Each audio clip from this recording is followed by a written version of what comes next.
Delhi NCR समेत मुल्क के बेशतर हिस्सों में लोगों का गर्मी से बुरा हाल है। दिल्ली एनसीआर में गर्म हवाएं चल रही हैं और कल पारा 48 डिग्री के पार चला गया। हरियाणा के गुरुग्राम में भी 48 डिग्री सेल्सियस दर्जा हरारत रिकॉर्ड किया गया। राजस्थान, उत्तर प्रदेश, बिहार और झारखंड समेत कई रियासतों में गर्मी कहर बरपा कर रही है। महकमा मौसमियात के मुताबिक अभी लोगों को गर्मी से राहत मिलने के आसार नहीं है। दिल्ली एनसीआर में जून के दूसरे हफ्ते में मानसून दस्तक दे सकता है।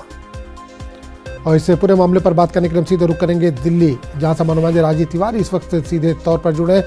राजीव, अभी तक दिल्ली की सर्दी जो है वो मशहूर थी, लेकिन अब गर्मी जो है सारे रिकॉर्ड तोड़ रही है।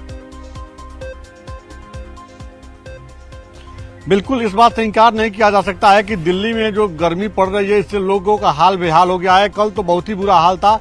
कल सबसे अधिक जो है गर्मी पड़ रही थी, 48 डिग्री से अधिक टेम्परेचर था यहाँ पे दिल्ली एनसीआर का। लेकिन अगर आज की बात की जाए तो इस समय आज कल की अपेक्षा राहत है। उमस भरी गर्मी है। मैं आपको दिखाना चाहूंगा कि आसमान में देखिए धुंध बना हुआ है और आंधी और तेज हवा चलने के आसार दिख रहे हैं। धुंध बना हुआ है, इससे जो है लोगों को राहत मिली है। अभी जो वर्तमान में जो टेम्परेचर है यहाँ का दिल्ली का वो 34 डिग्री सेल्सियस है। लेकिन दिखाया जा रहा है उसमें मौसम विभाग की तरफ से कि 2 बजते बजते जो है 42 डिग्री से अधिक तापमान बढ़ जाएगा दिल्ली एनसीआर का। तो कुल मिलाकर के उमस भरी गर्मी है और सूर्य देवता अभी तक दर्शन नहीं दिए हैं, तो थोड़ी सी राहत है। लेकिन लगातार इस सप्ताह की अगर बात की जाए तो लोगों की स्थिति जो है बहुत ही मतलब खराब हो गई थी। और सबसे बड़ी बात यह है कि लोगों को घर में रुकना पड़ गया है, क्योंकि जो लगातार दिल्ली चलने के लिए जानी जाती है कि लोग लगातार दिन जो है मार्केटिंग करते हैं, ऑफिस जाते हैं, काम काज पर रहते हैं, इससे लोगों को बचना पड़ा है। और लगातार गाइडलाइन भी जारी किया गया था पिछले दिनों कि इस सप्ताह बहुत अधिक गर्मी पड़ेगी, लिहाजा आप लोग अपना बचाव कीजिए। तो मौसम विभाग का क्या कहना है इस ताल्लुक से, कब तक राहत मिल सकती है? राजीव, राहत है। मौसम विभाग का क्या कहना है, कब तक राहत मिलेगी इस गर्मी से? देखिए,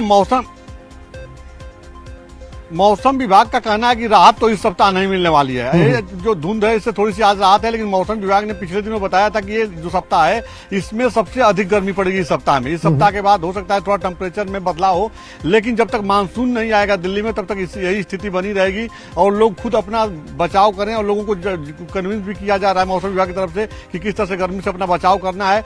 और मौसम विभाग के जो अधिकारी हैं, साइंटिस्ट हैं, उनका कहना है कि लोग जागरूक हैं और खुद अपना बचाव करें, क्योंकि लगातार गर्मी बढ़ती जा रही है। और इसमें सबसे बड़ी उपाय इसका इलाज यही है कि लोग खुद जागरूक हैं और अपना बचाव करें। आज थोड़ी सी राहत है और आने वाले समय में जैसा कि आपने बताया कि जून में जो है मानसून दस्तक देगा, उसके बाद ही लोगों को गर्मी से राहत मिलेगी। जी बिल्कुल, गर्मी में डिहाइड्रेशन की बहुत ज्यादा प्रॉब्लम होती है, तो डॉक्टरों का क्या कुछ कहना है लोगों के लिए या आवाम के लिए? कुछ अपील डॉक्टरों की तरफ की गई है कि गर्मी से बचाव के लिए क्या क्या तदाबीर इख्तियार करी है?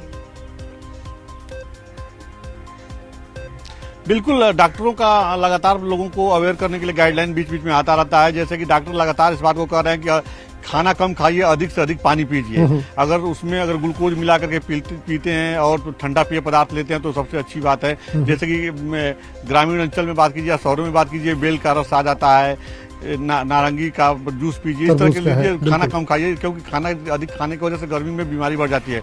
और आप लोग जब बहुत अधिक जरूरी काम हो तभी घर से बाहर निकलिए, नहीं तो घर में ही रहिए। जो स्कूल जा रहे हैं, जो छात्र जा रहे हैं, उनके लिए भी गाइडलाइन जारी किया गया है। धूप से बचाते हुए आप लोग बच्चों को स्कूल तक छोड़िए। तो इस तरह की तमाम बातें सामने आ रही हैं, गाइडलाइन जारी की जा रही है कि आप लोग जो है इस तरह से अपना बचाव कीजिए। गर्मी में जितनी भी पेय पदार्थ लेना उसको लीजिए, खाना कम खाइए, क्योंकि अधिक खाना खाने की वजह से जो है बीमारी बढ़ जाती है गर्मी में। जी चलिए राजीव, बहुत बहुत शुक्रिया इस तमाम जानकारी के लिए।